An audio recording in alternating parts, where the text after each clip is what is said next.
إن أصدق الحديث كتاب الله وخير الهدي هدي محمد صلى الله عليه وآله وسلم وشر الأمور محدثاتها وكل محدثة بدعة وكل بدعة ضلالة وكل ضلالة في النار اللهم إنا نسألك الجنة ونعوذ بك من النار وبعد السلام عليكم ورحمة الله وبركاته. Après avoir introduit notre propos par cette introduction que le prophète a lu le salut et la paix devant ses interlocutions, nous poursuivons notre série de cours sur le Hajj et espérons le terminer en ce jour.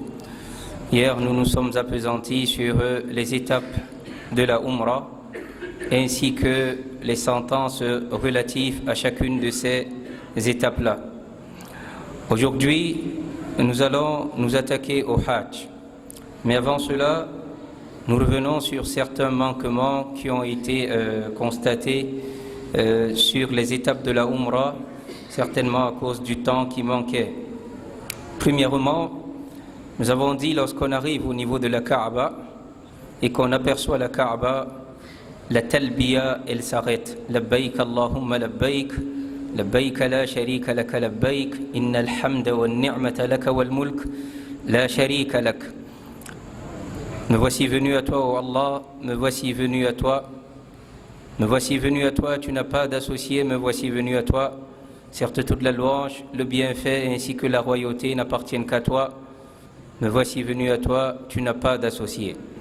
Cette formule pour la Umrah débute au miqat, au lieu de sacralisation, et se termine quand on voit la Kaaba. C'est-à-dire, c'est au trou entre le point de sacralisation, le miqat, et la vision de la Kaaba. Par contre, pour le Hajj, ça peut durer 2 jours et demi. Dès le 8e jour de Zul Hijjah, qu'on se sacralise pour le Hajj, la talbiya recommence à nouveau. Toute cette journée-là, la journée de Arafat, et le matin du 10e jour, la talbiya ne s'arrêtera que lorsqu'on aura lapidé la grande stèle. Alors pour la Umrah, nous avons dit dès que vous apercevez la Kaaba, la talbiya s'arrête. Et nous avons dit qu'il n'y a pas de doigt spécifique qui a été transmise du prophète sallallahu alayhi wa sallam à faire lorsqu'on voit la Kaaba. Toutefois, certains de nos pieux prédécesseurs, certains salafs comme Saïd ibn al-Musayyib, lorsqu'il apercevait la Kaaba, il disait Allahumma anta salam wa minka salam fahayyina rabbana bis salam. Oh Allah, tu es paix et de toi provient la paix, fais-moi vivre Seigneur dans la paix. Et les savants disent qu'il n'y a pas de mal à faire cette dua car il n'y a aucune contradiction à la loi d'Allah dans cette dua. Toutefois, on ne doit pas avoir comme conviction que c'est un hadith ou que cette dua a un mérite particulier. Après cela, nous avons dit, si la personne peut, elle s'avance vers la pierre noire.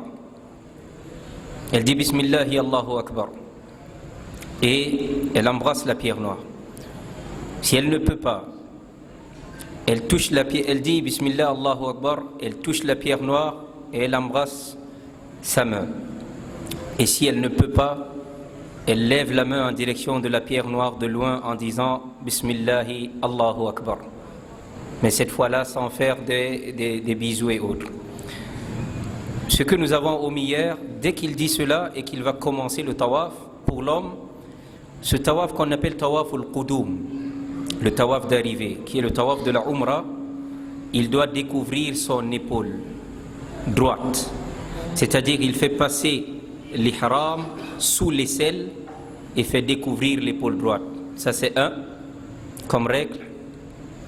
Deuxièmement, ce tawaf al-Qudum, ce premier tawaf, il va dans les 3 premiers tours faire comme des trottinements, du footing. C'est-à-dire il ne marche pas normalement. Il fait des pas en trottinant, comme quelqu'un qui faisait du footing pour les 3 premiers tours. Si possible, mais si la foule est compacte, alors il n'y a pas de souci, parce que tout cela, ce ne sont que des sunan. Ce sont des actes surérogatoires. Il n'y a rien d'obligatoire à cela, et tout cela ne nuit en rien ta umrah si tu ne l'as pas fait. Également, parmi les choses que nous avons omis hier, il y a le fait que Ruknul Yamani aussi, le coin yéménite, qui est le dernier coin avant le coin de la pierre noire, lorsqu'on arrive à ce point-là, on le touche lui également. Le prophète, à lui le salut et la paix, disait, le coin yéménite ainsi que la pierre noire sont expiatoires des péchés quand on les touche. Le fait de les toucher expie les péchés, ça efface les péchés. Nous avons dit tout à l'heure pour la pierre noire, si tu ne peux pas toucher, et ce qui est peu probable aujourd'hui, sauf si tu veux vraiment bousculer les gens et prendre des péchés, alors que c'est une sunna, c'est-à-dire c'est un acte juste recommandé, c'est pas obligatoire. Pour la pierre noire, si tu ne parviens pas à toucher, tu vas lever la main en direction de la pierre noire de loin. À chaque tour, quand tu arrives au niveau de la pierre noire, tu dis Allahu Akbar. Par contre, le coin yéménite, si tu ne parviens pas à le toucher, tu ne lèves pas la main. Est-ce qu'on se comprend? Soit tu touches, soit si tu ne peux pas, il y a l'affluence, tu passes et tu ne lèves pas la main.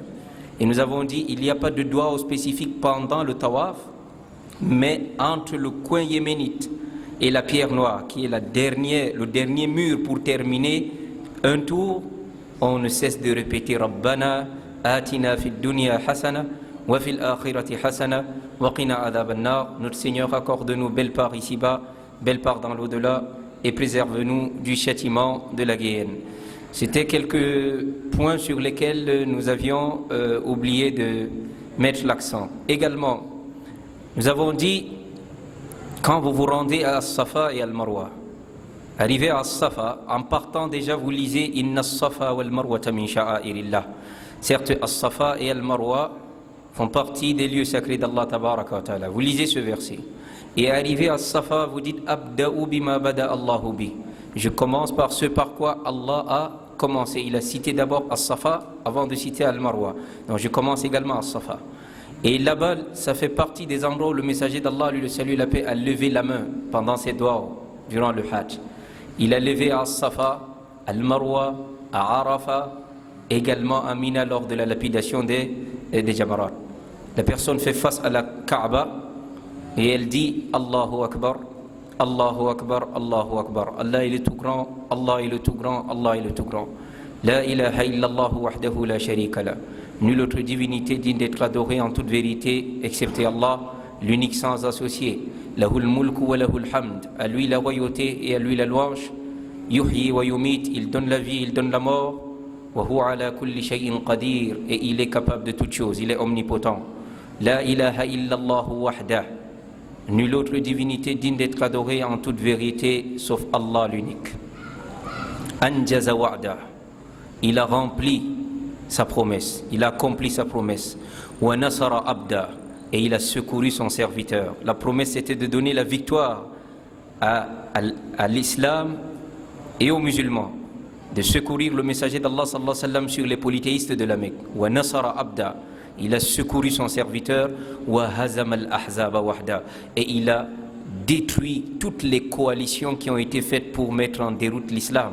Donc n'ayez pas peur, toutes les coalitions qui sont faites aujourd'hui pour mettre en déroute la bonne fin appartient à ceux qui sont pieux, appartient à la foi et aux croyants, Inch'Allah. Quand la personne dit cela une fois, elle fait sa dua au personnel. Donc elle dit maintenant, elle peut lever sa main et faire sa dua au personnel. Matalan, Allah accorde-moi le paradis.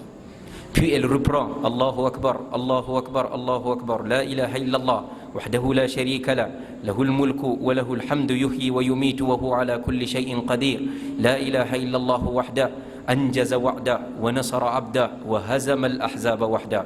Il dit ça une seconde fois, il fait encore matalan sa dua personnelle, oh Allah, aide-moi à rembourser toutes mes dettes, matalan. Donc il peut juste choisir une et il refait encore la même formule une troisième fois.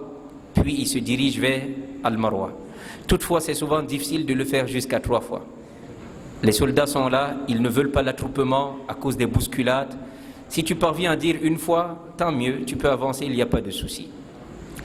Et nous avons dit, entre les lumières vertes, les hommes vont un peu trottiner.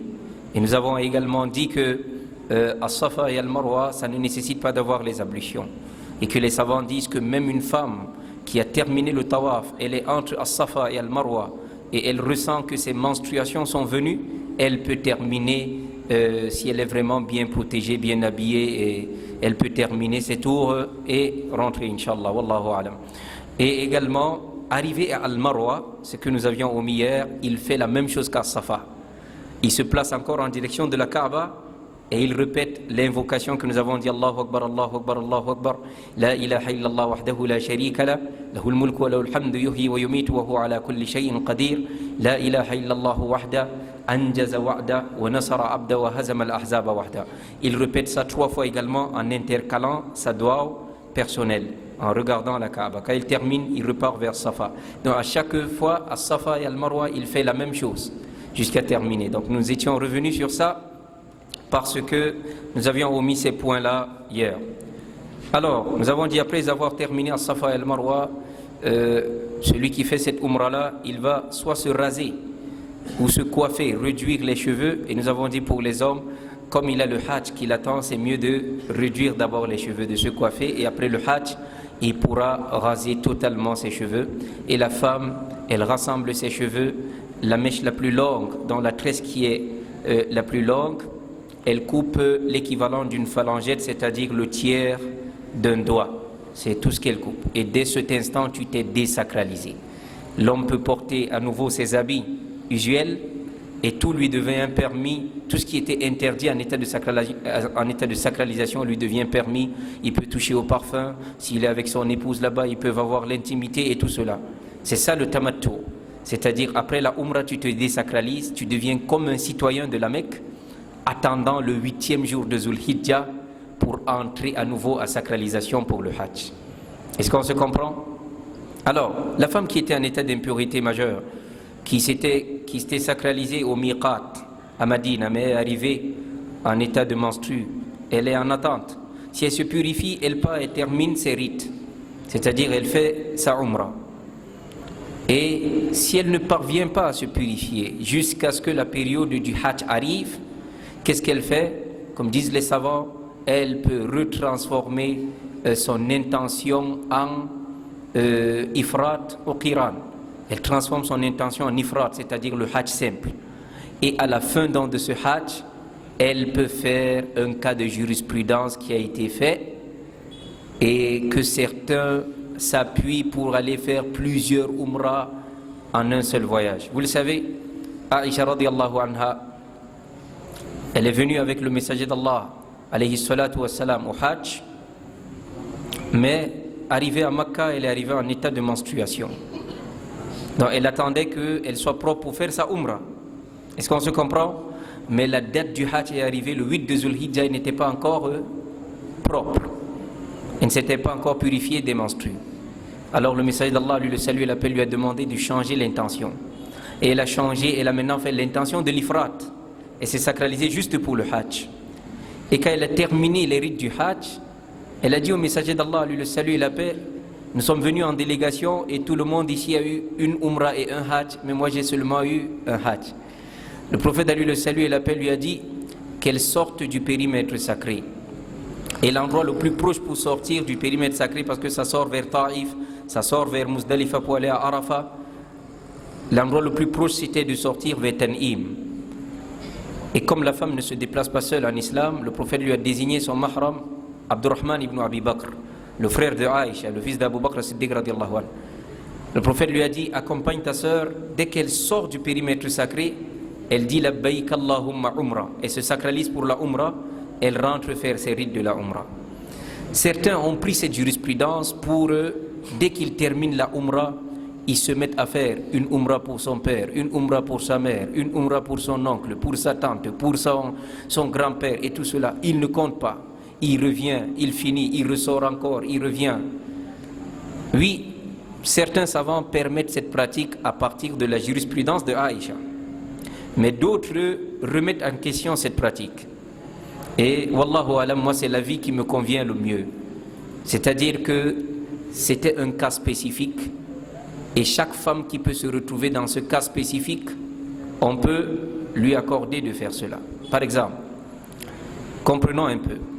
Lorsque le prophète sallallahu alayhi wa sallam désigne Abdurrahman ibn Abi Bakr d'aller accompagner sa sœur au Miqat, il a compris que ça ne concernait que Aïcha. Arrivé au Miqat, il ne s'est pas aussi sacralisé.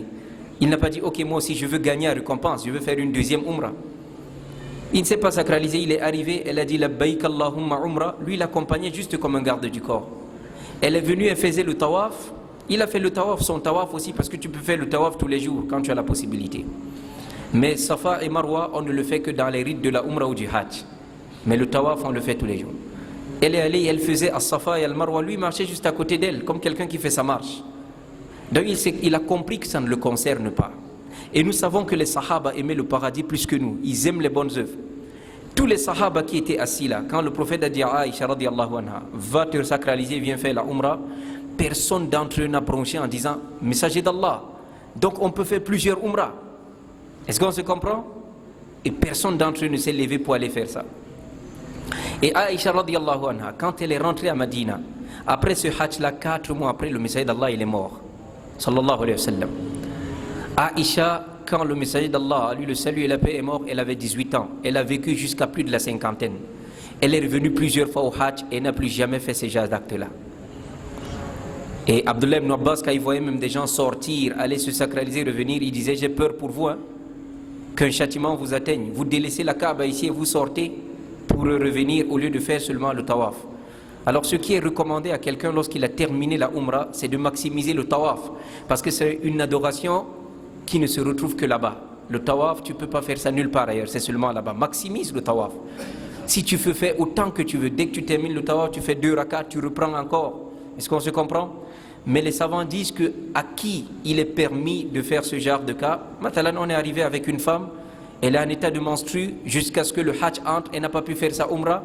C'est elle justement à la fin, elle peut faire la même chose que Aïcha radiallahu anha avait fait. Ou alors, on est arrivé avec un homme, il s'est sacralisé bien à Medina, à la sortie de Médine, mais on arrive à Makkah, il a eu un palu. Il a eu un palu, il est couché jusqu'à ce qu'il n'a pas pu faire. Jusqu'à ce que le jour du Hajj arrive, il change l'intention, il se sacralise pour le Hajj. Lui également, après, il peut aller refaire cette Umrah. Mais pour rien comme ça, en un voyage, tu sors, tu reviens, tu sors, on va dire c'est combien la limite? Faire 100 Umrah? Les Sahaba ne faisaient pas ça, Wallahu a'lam. Alors, nous disions donc, lorsqu'arrive le 8e jour de Zul Hijjah, la veille du jour de Arafat, maintenant, on va se sacraliser pour le Hajj. Et pour le Hajj, il n'est plus question, sauf ceux qui sont encore en train d'entrer dans le pays par vol qui passent les points de Miqat. À l'heure là, c'est eux qui vont se sacraliser au Miqat. Mais ceux qui sont déjà à Makkah, ils obéissent aux lois qui régissent les habitants de Makkah. Hunna lahunna wa liman ata alayhinna. Leurs domiciles sont leurs points de sacralisation. Cette fois-là, ils vont se sacraliser à l'hôtel. Ce 8e jour-là, ils refont le préalable que nous avions vu hier pour l'entrée en sacralisation. S'il y a des poils indésirables, ils enlèvent. Si les ongles ont poussé, ils peuvent tailler un peu. Ils entrent, ils se lavent complètement bien avec du savon ou du gel douche et autres. Puis ils prennent le grand bain. Et les hommes, ils parfument le corps et ils portent les 2 étouffes encore. La femme également, même celle qui est en état de menstru, elle fait comme nous avons dit hier, lors du cours pour la Umrah, elle se lave bien et elle prend le grand bain, malgré qu'elle est en état de menstru, et elle porte les vêtements qui correspondent à la sacralisation, c'est-à-dire qui laissent apparaître son visage et ses paumes de main. Dès cet instant, comme nous avons dit, il est recommandé d'entrer en état de sacralisation suite à une prière obligatoire ou suite à une prière surrogatoire. La personne peut faire comme ça, se laver et s'apprêter avant la prière de Subh et porter son ihram, et dès qu'on effectue la prière de Subh, la personne dit Labbaik Allahumma hajjan. Me voici, oh Allah, venu répondre à ton appel pour faire le Hajj. Et si c'est pour une tierce personne, mathalan pour son père, lui il avait déjà fait son Hajj, c'est pour son père qu'il est en train de faire, mathalan, il dit Labbaik Allahumma hajjan an abi, et il appelle son nom. Donc il doit dire an, et il appelle le nom de la personne pour qui il fait ce Hajj. Labbaik Allahumma hajjan an, mathalan, an Muhammad Mustafa, mathalan, quelque chose comme ça. Dès cet instant, il est en état de sacralisation. Et nous n'allons pas revenir sur les interdictions de la sacralisation, nous l'avons parlé hier dans le cours de la Umrah. Ça signifie que tout ce qui est interdit à celui qui est en état de sacralisation lui redevient encore interdit. Il n'a plus le droit de se couper les cheveux, de tailler quelques poils que ce soit sur son corps, ni de tailler les ongles, il ne touche plus encore à ses ongles, ni de couvrir la tête avec quelque chose en contact direct avec la tête, comme l'homme, il ne porte plus de chapeau et autres. Et il ne porte plus les habits comme ceux-ci, les habits usuels, mais il est en deux étoffes, le pagne en bas et l'autre en haut pour couvrir son épaule. Et également, il ne peut plus se parfumer quand il est en état de sacralisation. Et la femme, elle ne peut plus porter les gants, elle laisse ses mains à découvert, elle ne porte pas le niqab, elle laisse son visage à découvert. Et nous avons dit, celui qui accomplit délibérément une de ces interdictions, il est redevable soit de jeûner 3 jours, soit de nourrir 6 pauvres, ou alors offrir un mouton en sacrifice. Et huitièmement, nous avons dit, il lui est interdit de chasser, de pratiquer la chasse, de chasser un gibier, de le tuer, ou d'aider un chasseur en lui montrant la tanière et autres, ou en lui montrant les pratiques pour arrêter cet animal. Et s'il le fait, il tue cet animal, il doit donner en compensation l'équivalent de l'animal le tué. Également, nous avons dit, il ne doit plus avoir des contacts directs avec désir, embrassades, caresses et autres avec son épouse. Il ne doit plus le faire, car s'il le fait et qu'il arrive qu'il y a éjaculation pendant ces accolades-là, son hajj est valide, mais il devra offrir un animal en sacrifice. Par contre, si il n'y a rien, il n'y a pas eu éjaculation, mais ce n'est pas permis de faire ces accolades, s'embrasser et s'amouracher pendant qu'on est en état de sacralisation. Dixièmement, nous avons dit, il ne peut plus attacher le mariage pour lui-même ou être le représentant, le tuteur d'une femme ou le wakil, le représentant d'un homme dans un mariage qui va être attaché quand il est en état de sacralisation. Il ne peut pas attacher pour lui ni être wakil d'un homme ou wali d'une femme. Onzièmement, il ne peut plus avoir de rapport intime avec son épouse. Et c'est ça, nous avons dit, l'acte le plus grave qui pourrait gâcher le pèlerinage. De la même manière que de parmi ceux qui rompent le jeûne, on n'a pas quelque chose de plus grave que le fait de rompre son jeûne avec un rapport intime en pleine journée de jeûne. On n'a pas quelque chose de plus grave que de rompre son état de sacralisation en plein hajj avec un rapport intime en pleine période de sacralisation. S'ils le font avant la première désacralisation, le hajj a 2 désacralisations, ce n'est plus comme la umrah. Le hajj a une désacralisation partielle et une désacralisation totale. La désacralisation partielle, tout devient permis sauf le rapport intime. Donc tu peux reporter tes habits, tu peux mettre le parfum et autres, mais le rapport intime n'est pas permis. Et la désacralisation totale, tout redevient permis comme avant que tu sois sacralisé, c'est-à-dire même le rapport intime avec son épouse. La désacralisation partielle, elle a lieu le 10e jour, après qu'on a passé la journée à Arafat. On a dormi à Muzdalifa, on est revenu à Mina, on a lapidé la grande stèle et on s'est rasé les cheveux et on a offert notre mouton en sacrifice. Dès ce jour-là, on peut enlever les 2 étoffes, les 2 pagnes. On peut porter son habit, on peut se parfumer. On appelle ça la désacralisation partielle. Mais jusqu'à là, il te reste encore quoi? 2 piliers du hajj. Parce que tu as fait la première qui était l'entrée en sacralisation, la deuxième qui est le fait de stationner à Arafat, et il te restait le tawaf du hajj et le sa'i entre Safa et Al-Marwa. Et comme il te restait 2 piliers, tu n'es pas encore totalement désacralisé, et à ce moment-là, il ne t'est pas permis d'avoir des rapports intimes. Mais c'est après la désacralisation totale, c'est-à-dire après le tawaf du hajj et le sa'i entre As-Safa et Al-Marwa, c'est cela qu'il lui est permis maintenant d'avoir des rapports intimes. Si il commet ce rapport intime avant la première désacralisation, c'est-à-dire avant même le 10e jour, il s'est sacralisé le matin du 8. Et à Mina, je ne sais pas où il s'est retrouvé à faire des rapports intimes en plein, alors qu'on n'est même pas encore allé à Arafat. Ou même on est allé à Arafat, on est revenu à Muzdalifa pour dormir la nuit et il fait ça. Lui et cette femme, leur hajj sont devenus invalides. Il n'y a plus de hajj pour eux. Le hajj là est devenu nul. Ça c'est 1, ils ont perdu ce hajj. 2, ça ne signifie pas qu'ils doivent s'arrêter. Ils doivent terminer tous les rites du hajj là. Ils doivent aller lapider les stèles, aller faire le tawaf et le sa'i pour rien comme ça. Comme quelqu'un qui a gâté son jeûne à 10 heures, il va poursuivre toute la journée, là il va jeûner, mais il n'a pas le jeûne. Ils vont terminer le hajj là malgré les difficultés, aller lapider les jamarat et tout ça. 2. 3. l'an prochain, ils doivent revenir payer obligatoirement ce hajj là, c'est devenu une dette entre eux et Allah. 4, ils doivent offrir lui et la femme un chameau en sacrifice, et le minimum, le chameau, c'est 1 million. Non seulement ils ont gâté leurs 6 millions qu'ils ont payés pour le hajj, ils vont terminer les rites pour rien sous le soleil, ils vont revenir payer ce hajj là, c'est obligatoire, l'an prochain encore ils doivent payer 6 millions pour revenir, et ils doivent donner en compensation un chameau chacun qui est minimum 1 million, et ils doivent beaucoup implorer le pardon d'Allah tabaraka wa ta'ala si le rapport intime a lieu avant la première désacralisation. Mais si le rapport intime a lieu après la première désacralisation, au moment où tout était permis sauf le rapport intime, leur hajj est valide. Mais malgré cela, ils devront offrir un mouton en sacrifice pour la faute qu'ils ont commise, et ils devront implorer le pardon d'Allah tabaraka wa ta'ala. Donc, en état de sacralisation, vous voyez donc beaucoup de choses sont interdites aux pèlerins. Dès l'instant qu'ils se sont sacralisés, la talbiya reprend. Labbaik Allahumma labbaik. Labbaik la sharika laka labbaik. Innal hamda wan ni'mata laka wal mulk la sharika lak. Ils se dirigent donc vers Mina, ce 8e jour-là. On part camper à Mina. Le prophète alayhi salatu wassalam est allé camper à Mina. Et qu'est-ce qu'on fait à Mina? Arrivé à Mina,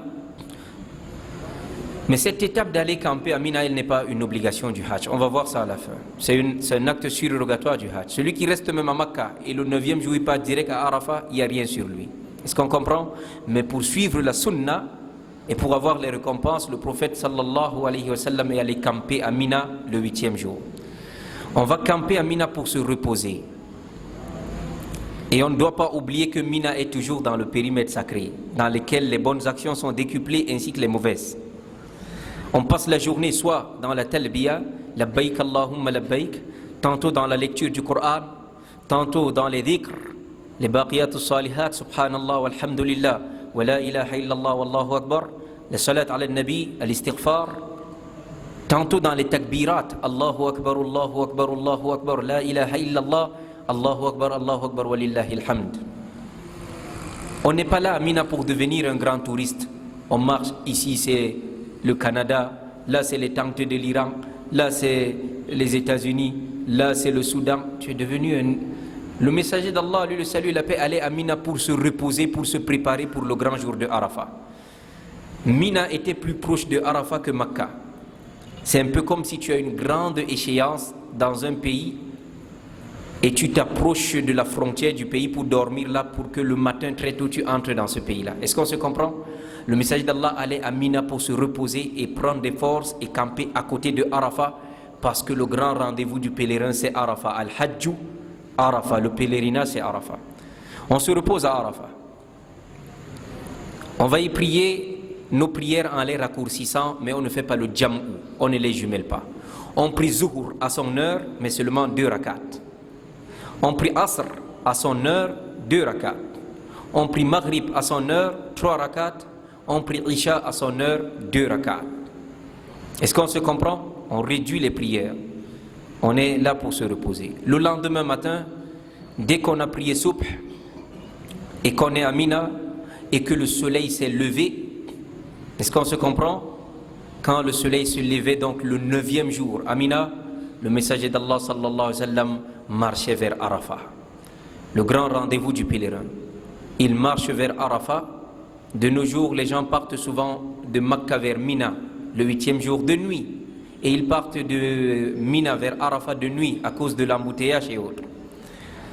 Alors le prophète sallam, quand le soleil s'était levé, il quittait Mina pour aller à Arafat. Il entrait à Arafat au moment où Zuhur est en train d'entrer, et il délivre le sermon. Arrivé à Arafat, le pèlerin trouve son campement, s'installe, se repose également. Il écoute le sermon. Il n'a pas besoin de marcher dans ce soleil ardent, d'aller chercher à grimper le mont, parce que tout cela, ce n'est pas une recommandation, c'est perdre ses forces. Il a besoin de plus de force pour faire les doigts. On écoute le sermon et alhamdulillah, dans chaque tente, les gens sont là pour vous traduire le sermon. Après ce sermon-là, on va effectuer Zuhur et Asr en jam ou takdim. Vous savez, il y a 2 types dans le Jam'u, il y a deux types. On a Jam'u Taqdim et Jam'u Ta'khir. Jam'u Taqdim, ça signifie rapprocher la prière qui sera faite après à l'heure de la prière actuelle, c'est-à-dire à l'heure de la prière de Zuhur. Et Jam'u Ta'khir, un peu aussi Jam'u Taqdim, comme on fait, on rapproche la prière de Isha à l'heure de Maghrib. Mais le Jam'u Ta'khir, c'est que je renvoie la prière actuelle à l'heure de la prochaine prière. Matalan, je suis en voyage, j'ai le choix. Soit je peux prier Asr à l'heure de Zuhur, soit je renvoie Zuhur à l'heure de Asr. Soit je renvoie la prière actuelle à l'heure de la prochaine prière, soit je rapproche la prochaine prière à l'heure de la prière actuelle. On fait Zuhur en ramenant Asr à l'heure de Zuhur. On fait deux rakat. Un seul adhan et deux iqama. Deux rakat. Dès qu'on a terminé, qu'est-ce qu'attend le pèlerin? À Zuhur, tu as déjà terminé Zuhur et Asr. Tu sais pourquoi? C'est pour que tu te concentres dans les doigts, dans les invocations. Al-Hajju Arafah. Le pèlerinage, c'est Arafah. Pour que tu sois en direction de la Qibla. Sois debout. Le messager d'Allah a levé les mains à Arafah. Soit tu es debout en direction de la Qibla en implorant Allah. Soit tu es assis. Mais reste toujours comment? En direction de la Qibla. Quand tu es fatigué, tu peux manger quelque chose et autre chose. Mais pas de conversation futile. Pas de téléphone dans les réseaux sociaux et autres. Oui, s'il y a des gens qui t'ont fait des commandes de doigts, tu peux rentrer, si tu avais ça dans le calepin, ou si tu connais les conversations, tu regardes, tel t'avait dit ceci et cela. Parce qu'à la fin, Allah tabaraka wa ta'ala dira « Insarifu maghfuran lakum wa liman shafa'tum fi » Allez-vous-en aux gens de Arafat. Je vous ai pardonné, vous et pour tous ceux pour qui vous avez invoqué. Allah descend au ciel le plus bas le jour de Arafat. Il fait l'éloge de ceux qui sont à Arafat, auprès des anges. Et il dit, il prend à témoin ces anges que, il dit, je leur ai pardonné tous leurs péchés. Allah dit qu'il leur a pardonné tous leurs péchés. Le Hajj, c'est Arafat. Le pèlerin ne doit pas blaguer avec son Arafat. Il n'y a pas un jour qu'Allah a franchi tellement les gens du feu de l'enfer comme le jour de Arafat. Et nous avons expliqué ici que l'affranchissement du feu de l'enfer, ça signifie que soit la personne était accablée de kabira, de kabair, il a fait beaucoup de grands péchés, que s'il mourait à l'instant, là, il était du feu de l'enfer. Mais ce jour-là, il obtient le pardon d'Allah, qui l'éloigne du feu. Soit vous voyez des gens, à peine on rentre du Hajj, ils meurent. On a vu des personnes rentrer de la Umrah, atterrir à Douala, prendre une voiture en direction de Ngaoundéré et mourir en route. On a connu, en 2013, nous avons fait le Hajj avec un papa. On est rentré, quelques jours après, il a fait l'AVC et il est décédé. Soit Allah te récupère quand tu es encore propre, tu es rentré du Hajj propre, lavé de tes péchés, parce que parmi les signes de la bonne fin, soit tu te prépares à une adoration. Quelqu'un s'est levé, il est en train de faire les ablutions pour aller à la prière de soupe, il a terminé les ablutions, il tombe et il meurt. Soit tu t'apprêtais pour une adoration. On a vu un Indonésien qui a pris l'avion de son pays en direction du Hajj, il est mort dans l'avion. Soit tu partais pour une adoration, soit tu meurs dans l'adoration, soit tu meurs juste après l'adoration. Soit quelqu'un meurt dans Ramadan, soit juste après Ramadan, soit dans le Hajj, soit juste après le Hajj, soit avant la prière de soupe, soit dans la prière de soupe, soit juste après la prière. Ça, c'est ce qu'on appelle affranchi du feu de l'enfer. Il était accablé de péché, Allah lui pardonne tout et Allah le rappelle quand il est encore propre. Soit, c'est pas qu'Allah le rappelle, Allah lui donne une longue vie, mais à partir de cet instant, il a été tellement sincère dans son imploration de pardon qu'Allah a accepté. Il a pleuré, Allah a accepté son pardon et Allah va l'aider. Le reste de sa vie, il ne va plus jamais retomber dans ce péché-là. Vous allez voir des gens, on va vous dire, il était comme ça, mais depuis un Ramadan, là, il a changé, il n'est plus jamais redevenu celui qu'il était. Quelqu'un, il était une mauvaise personne, mais depuis une année, là, il est allé au Hajj, il est rentré, et jamais il n'a plus retourné. C'est ça qu'on appelle être affranchi du feu de l'enfer. Est-ce qu'on se comprend? Il n'y a pas un jour qu'Allah a franchi les gens du feu de l'enfer comme le jour de Arafat. C'est-à-dire, on peut dire tel a fait tel, Allah dit pardonnez, je lui ai pardonné. Tel a fait tel, je lui ai pardonné, au point où il n'y a pas un jour où le shaitan, le diable, se sent plus humilié et avili comme le jour de Arafat. Son grand projet qui est de ne pas aller en enfer seul, de brûler avec les gens, il a l'impression que son projet a échoué. Il a l'impression que personne ne va rester dans l'enfer, qu'Allah va faire miséricorde à tout le monde et qu'Allah va faire sortir tout le monde de l'enfer. Tellement Allah pardonne et sauve des gens qui étaient déjà au bord du gouffre. Donc Arafat, c'est ton grand jour. Tu es là en invocation, jusqu'à ce que le soleil se couche. Et je vous assure, les meilleurs moments du jour de Arafat, c'est quand le soleil est déjà rouge, le disque solaire est rouge et il veut déjà se coucher. Allah tabaraka wa ta'ala a fait en sorte que les meilleurs moments des meilleurs moments, ce sont les derniers instants de ces meilleurs moments-là. Les meilleurs moments du Ramadan, ce sont les 10 dernières nuits. Les 10 du milieu du Ramadan sont meilleurs que les 10 premiers. Les 10 derniers sont meilleurs que les 10 du milieu. Ainsi de suite. Regardez les 10 premiers jours de Zulhijjah. Allah a mis les meilleurs à la fin, le jour de Arafat et le jour de sacrifice, le 9e et le 10e. Est-ce qu'on se comprend? Et le jour de Arafat lui-même, et bon nombre de savants disent que le meilleur moment du jour de vendredi, c'est entre Asr et Maghrib, avant le coucher du soleil. Et Arafat également, le meilleur moment, c'est un peu avant le coucher du soleil. Et vous voyez des gens qui se sont déjà découragés. Ils se disent que j'ai déjà invoqué beaucoup. Là, c'est le moment là. وقف النبي صلى الله عليه وسلم بعرفات حتى كادت الشمس أن تعوب. Anas ibn Malik, il nous dit, le prophète alayhi salatu wassalam s'est tenu à Arafat jusqu'à ce que le soleil voulait déjà se coucher. Et il a dit, ya Bilal ansit li an-nas, ô Bilal, demande aux gens de se taire et de m'accorder leur attention. Bilal a dit aux gens, taisez-vous et écoutez le messager d'Allah sallallahu alayhi wa sallam.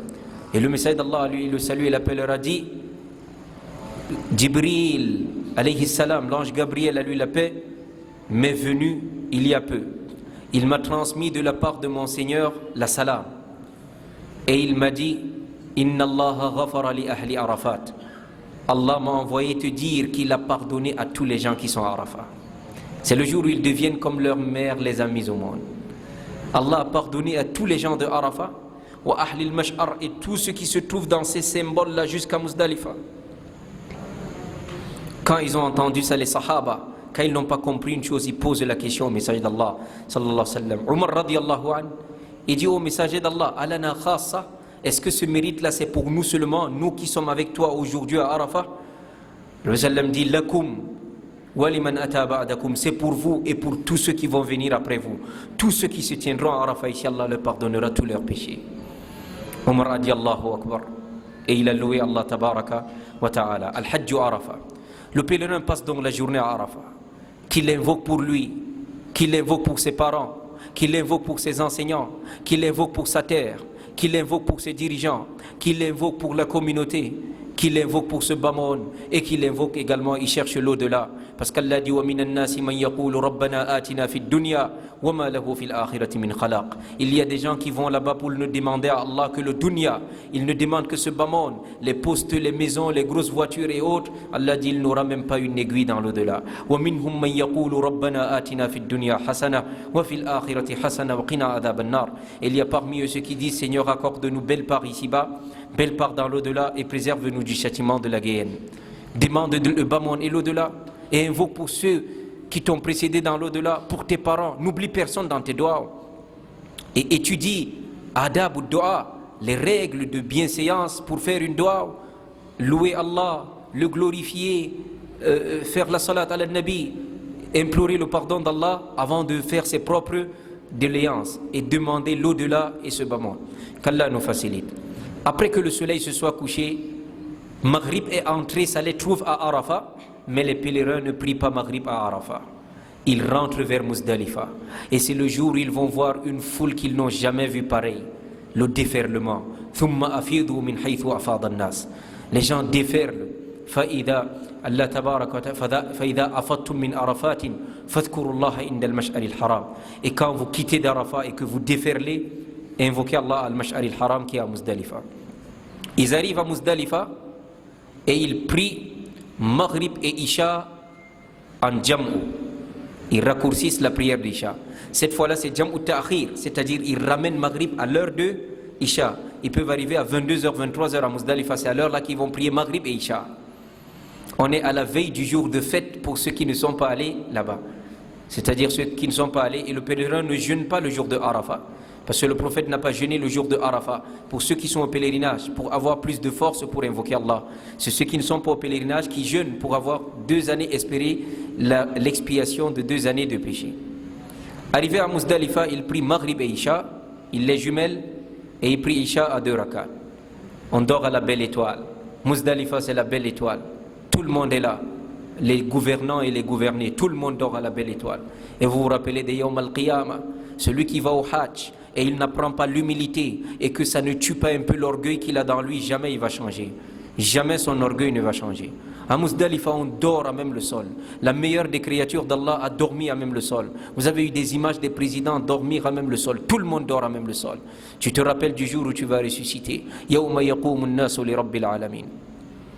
Les gens faibles, tels que les personnes à mobilité réduite, les personnes handicapées, les personnes âgées, ils peuvent quitter Muzdalifa dès la minuit. Le prophète sallallahu alayhi wa sallam a demandé à Salama de rentrer vers Mina.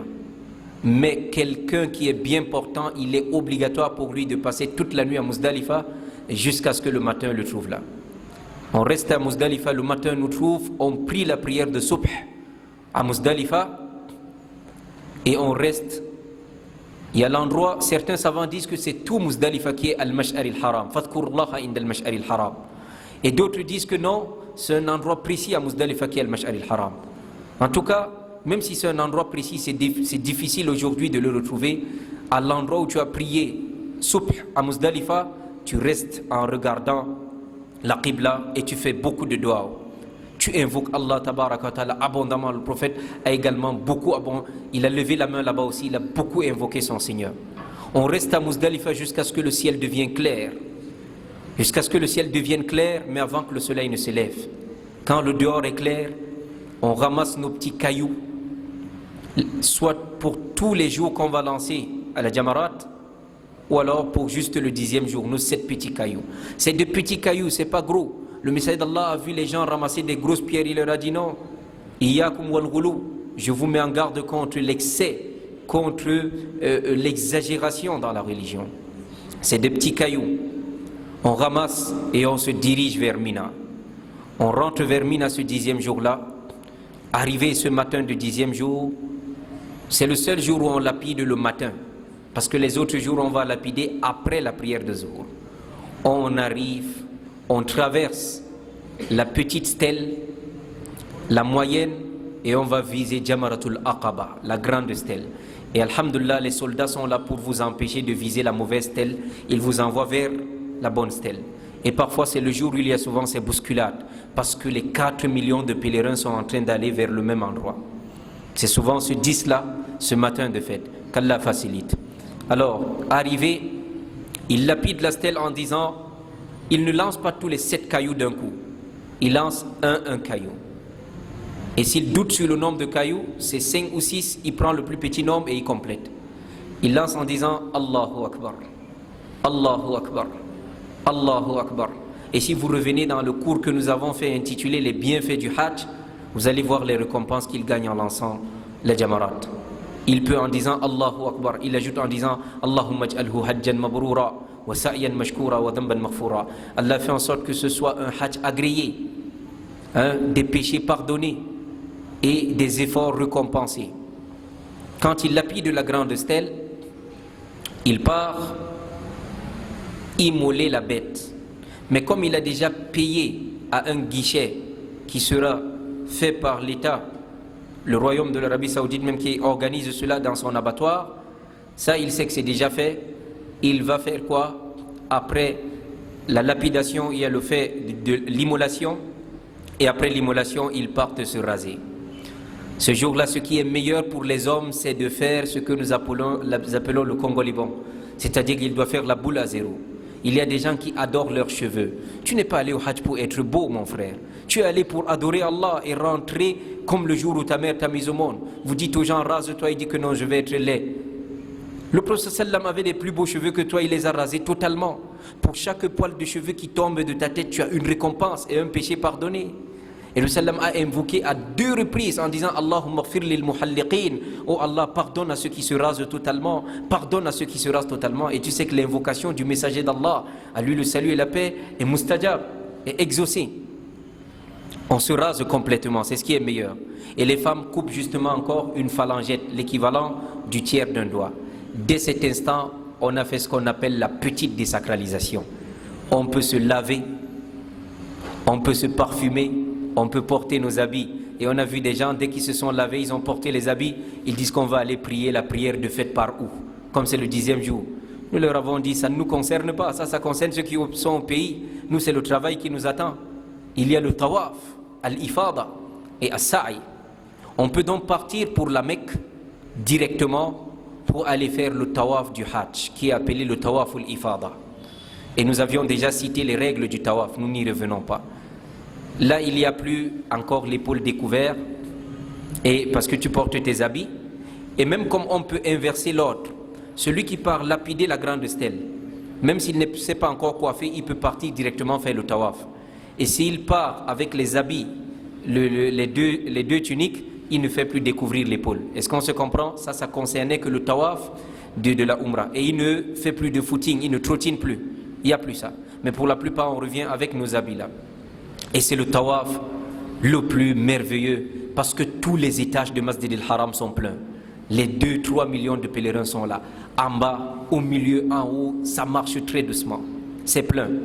Si tu finis ces 7 tours de tawaf, ensuite tu fais tes 2 rakats derrière le maqam Ibrahim ou à l'endroit où tu peux, en lisant à la première rakat la Fatihatul Kitab et Qul ya ayyuhal kafirun, à la deuxième rakat la Fatihatul Kitab et Qul huwallahu ahad. Puis tu te diriges, tu bois l'eau de Zamzam, tu te diriges vers As-Safa et Al-Marwa en disant ce qu'on a dit tout à l'heure, Inna As-Safa wal Marwa min sha'airillah. Et arrivé à As-Safa et Al-Marwa, tu commences comme tu fais ce qu'on avait dit, Abda'u bima bada Allahu bi, Allahu Akbar, Allahu Akbar, Allahu Akbar, l'invocation qui doit être faite à Safa ainsi qu'à Al-Marwa. Tu fais tout ce qu'on a dit auparavant. Si tu termines le tawaf et le sa'i entre Safa et Al-Marwa, tu t'es désacralisé totalement. Tu as terminé tes 4 piliers du Hajj. La sacralisation, la station à Arafat, le tawaf al-ifada qui est le tawaf du Hajj, et le sa'i entre As-Safa et Al-Marwa. Là, tout est permis. Tout ce qui t'était interdit en état de sacralisation est permis. Par contre, il y a des gens, quand ils partent lapider le 10e jour, et qu'ils se coiffent, et qu'ils se lavent, et ils changent les habits, et en sachant que leur bête, parce que ceux qui font le Hajj tamattu, ou ceux qui font qiran, leur rite implique qu'ils doivent immoler la bête à la fin. Et ça ne fait pas partie de l'argent qu'ils ont versé. Les pèlerins doivent garder minimum 100 000. Ça va souvent entre 400 rials, 500 rials. On est dans les 100 000. Il doit garder cela qu'il doit payer dans un box.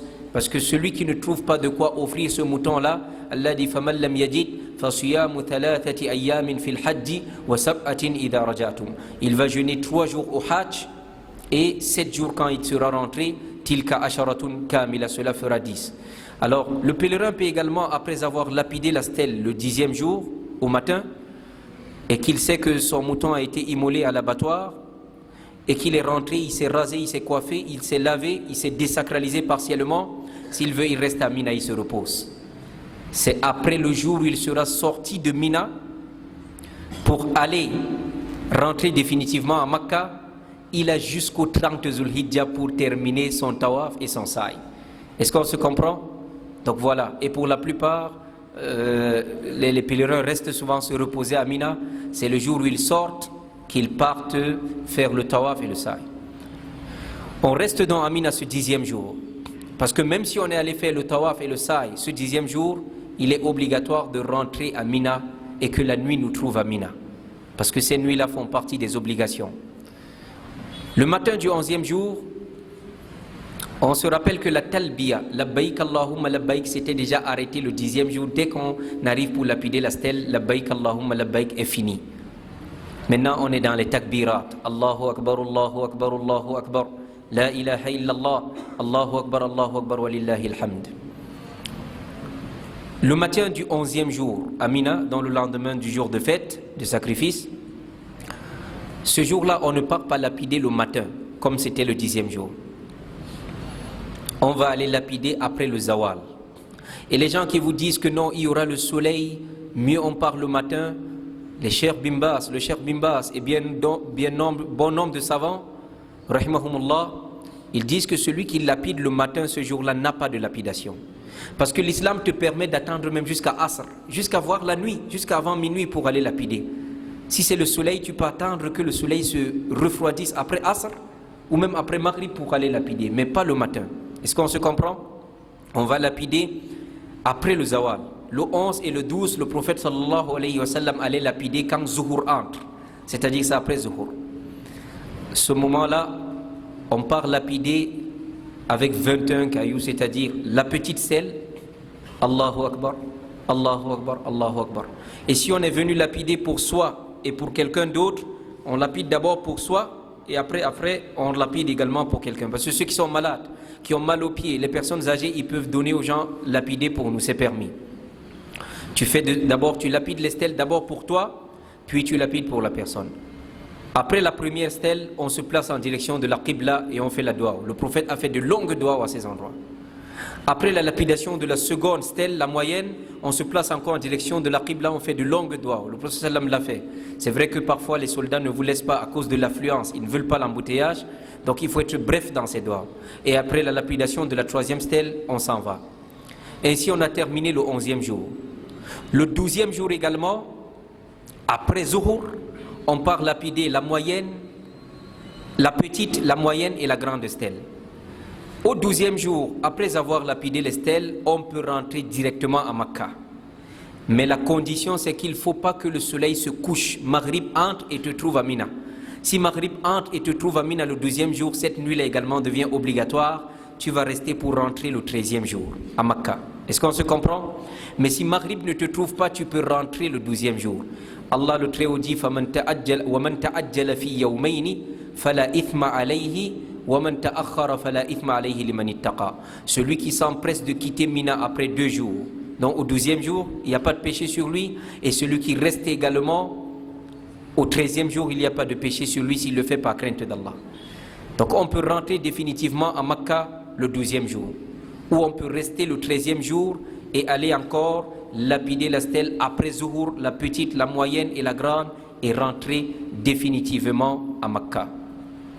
Quand on rentre à Makkah, pour ceux qui n'avaient pas fait le tawaf ul-ifada, c'est-à-dire le tawaf du pèlerinage, ainsi que le sa'i, pour terminer les rites du Hajj et être totalement désacralisés, ils vont donc le faire. Si cela trouve une femme en état de menstru, elle va attendre jusqu'à ce qu'elle se purifie pour aller le faire. Et si ces menstrues persistent jusqu'à ce que la date du départ arrive, comme ça fait partie des piliers du Hajj, et que celui qui n'accomplit pas un pilier n'a pas le Hajj, des savants tels que Cheikh al-Islam ibn Taymiyyah rahimahumullah, ils disent que à l'heure là, même si elle est en état de menstru, elle va bien s'habiller et elle va aller faire ce tawaf qui est le pilier du Hajj, le tawaf et le sa'i, même en état de menstru. Parce que la date de rentrée au pays est arrivée et elle ne peut pas rentrer sans avoir terminé les rites de son Hajj. Parce que sans le pilier, tu n'as pas de Hajj. Mais si elle avait terminé les piliers, elle a fait le tawaf ou l'ifada et le sa'i, il restait seulement le dernier type de tawaf. Gardez-le, il y a 3 types de tawaf. Le tawaf al-qudum, le tawaf d'arrivée qui est le tawaf de la Umrah. Le tawaf al-ifada, le tawaf du déferlement qui est le tawaf du Hajj. Et le tawaf al-wada, qui est le tawaf d'adieu. Parce que quand tu arrives à la Kaaba, la première chose c'est le tawaf. Et la dernière chose, le jour où tu rentres vers ton pays également, ça doit être le tawaf. Si c'est le tawaf d'adieu, ça trouve une femme en état de menstru, elle n'a pas besoin de le faire, elle va rentrer sans le faire. Mais si c'est le tawaf du Hajj, qui est un pilier du Hajj et le sa'i, même si elle est en état de menstru et que la date de retour est arrivée, elle est obligée d'aller le faire comme ça. Elle s'habille bien pour protéger ces menstrues-là et qu'elle aille faire son tawaf et son sa'i et son hajj est complété. Donc le pèlerin a jusqu'au 30 Zulhijjah pour s'acquitter de ce tawaf et de ce sa'i. Et si une personne est gravement malade et qu'elle ne peut pas, il est permis à d'autres d'aller faire ce tawaf et ce sa'i pour lui pour terminer son hajj, parce que sinon il n'a pas de hajj. C'est pourquoi vous allez voir que le jour de Arafat, même si quelqu'un est malade, on porte les malades dans les ambulances, on les apporte à Arafat. Parce que sa présence à Arafat fait partie des piliers du Hajj. S'il n'est pas à Arafat le 9e jour, il n'a pas le Hajj. Donc voilà, ainsi le Hajj est terminé. Quand on fait le tawaf al-wada, le Hajj est terminé, le tawaf d'adieu, et on va rentrer au pays. Alors, pour revenir sur ces étapes qui ont été citées, le Hajj a 4 piliers. Le premier, c'est al-ihram, l'intention de sacralisation qui se matérialise en disant labbaik Allahumma hajjan.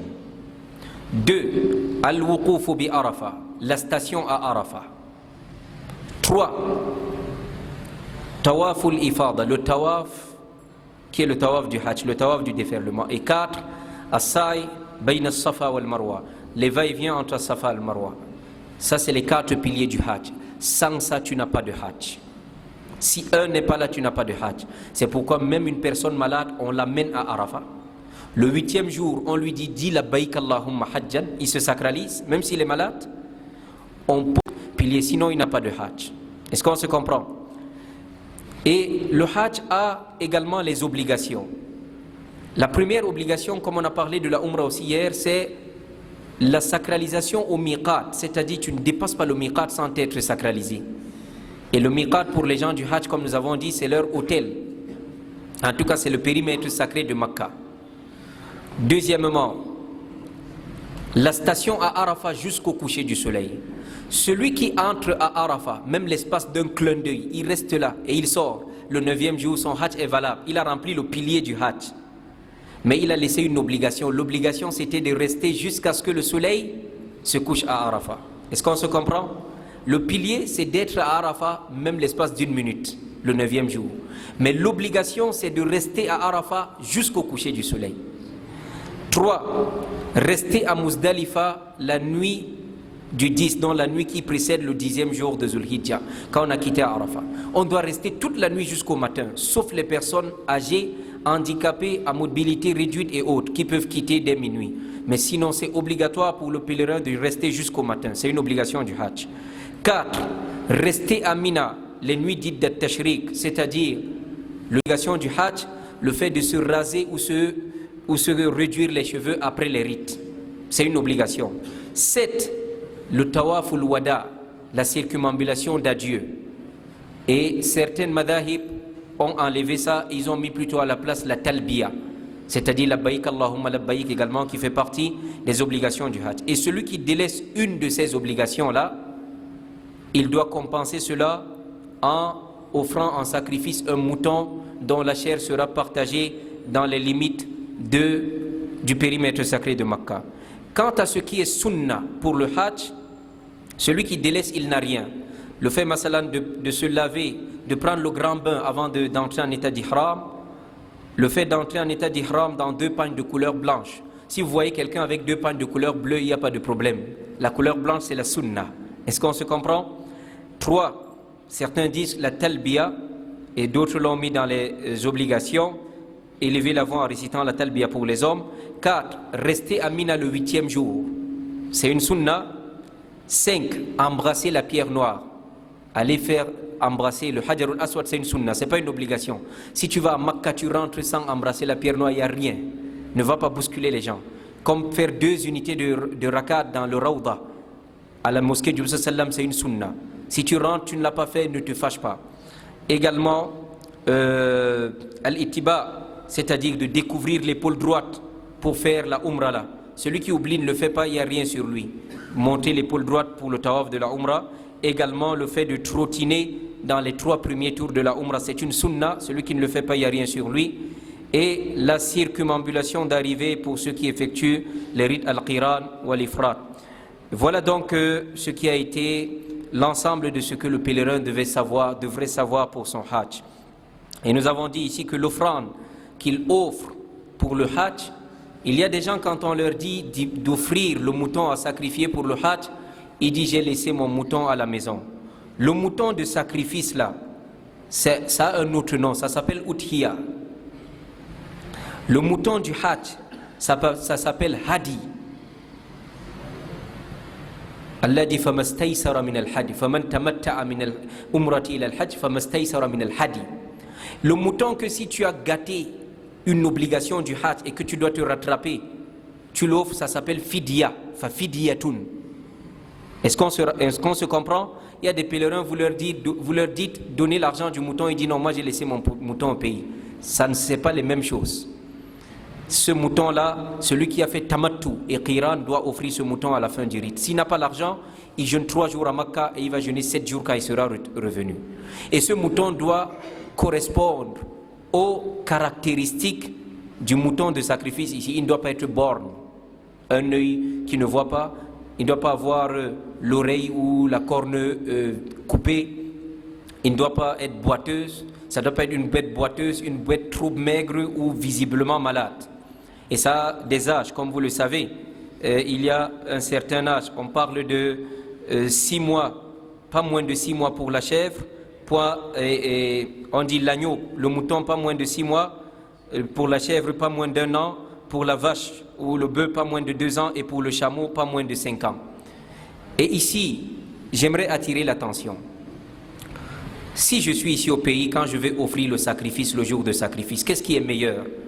Offrir un bœuf, offrir un chameau ou offrir un mouton? Ça fait les divergences parmi les savants.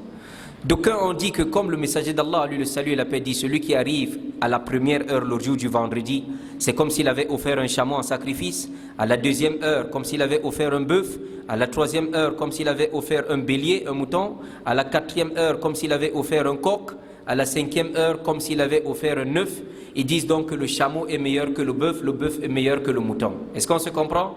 Ils ont pris cet argument en disant celui qui immole le chameau est meilleur que celui qui a immolé le bœuf et celui qui immole le bœuf est meilleur que celui qui a immolé le mouton. Mais d'autres savants leur ont dit non, pour la fête de sacrifice là, celui qui immole le mouton est meilleur. Pourquoi? Le jour où Ibrahim alayhi salam voulait immoler son enfant là, Djibril est venu apporter quel animal? Le mouton, non? Les autres animaux là n'existaient pas. Ça c'est un. Deux, le prophète sallallahu alayhi wa sallam, le jour de fête de sacrifice, il a immolé quoi? Un mouton blanc avec les taches noires sur les yeux et autres. Donc lui également, c'est lui qu'on suit, c'est le mouton. Est-ce qu'on se comprend? Si c'est pour la fête de sacrifice, c'est le mouton. Si les gens veulent se rassembler, 7 personnes peuvent se rassembler pour offrir un chameau ou un bœuf.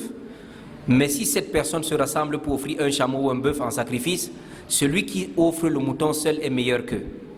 Est-ce qu'on se comprend? Mais les personnes ne peuvent pas se rassembler 7 pour offrir un mouton, non. Ça ne se fait pas. Ça, ce n'est pas un mouton de sacrifice. Mais si vous êtes des amis, vous avez vos amis qui vont venir à la maison, vous avez cotisé entre vous, vous avez offert un mouton, ce n'est pas un mouton de sacrifice, mais c'est bien, ça offre la viande aux autres. Est-ce qu'on se comprend? Mais maintenant, au Hajj, qu'est-ce qui est meilleur? Ce qui est meilleur pour les rites du Hajj, c'est le chameau. Parce que là-bas, le Prophète a offert 100 chameaux. Il a fait 30, je pense, et il a laissé, ou il a fait 70, il a laissé le reste à Ali ibn Abi Talib de terminer. Surtout ceux qui payent le Hajj VIP à 10 millions là, c'est bien d'offrir le chameau en sacrifice à la fin de leur rite. Donc ce qui a été, voilà pour l'ensemble de ce qui devait être dit pour le Hajj. Ce qui a été dit de vrai et de bien provient d'Allah. Les erreurs et les manquements proviennent de nous. Qu'Allah accorde à tout musulman le bonheur de fouler la terre sainte et d'accomplir le pèlerinage. Qu'Allah tabaraka wa ta'ala agrée le pèlerinage de ceux qui iront en pèlerinage. Qu'Allah fasse de cela un pèlerinage agréé, des récompenses sans compter, des péchés pardonnés et des efforts qui seront récompensés, et qu'Allah les amène bien et les ramène bien sains et saufs auprès de leur famille et accepte leurs œuvres et leur permette de se maintenir sur la droiture. Après cela, qu'Allah exauce leurs invocations, qu'Allah tabaraka wa ta'ala nous accorde belle part ici-bas, belle part dans l'au-delà et nous préserve du châtiment de la Guéhenne. Subhanakallahumma wa bihamdik, ashhadu an la ilaha illa anta, astaghfiruka wa atubu ilayk, wa sallallahu wa sallim wa barik ala nabiyyina Muhammadin wa ala alihi wa sahbihi ajma'in, walhamdulillahi rabbil alamin.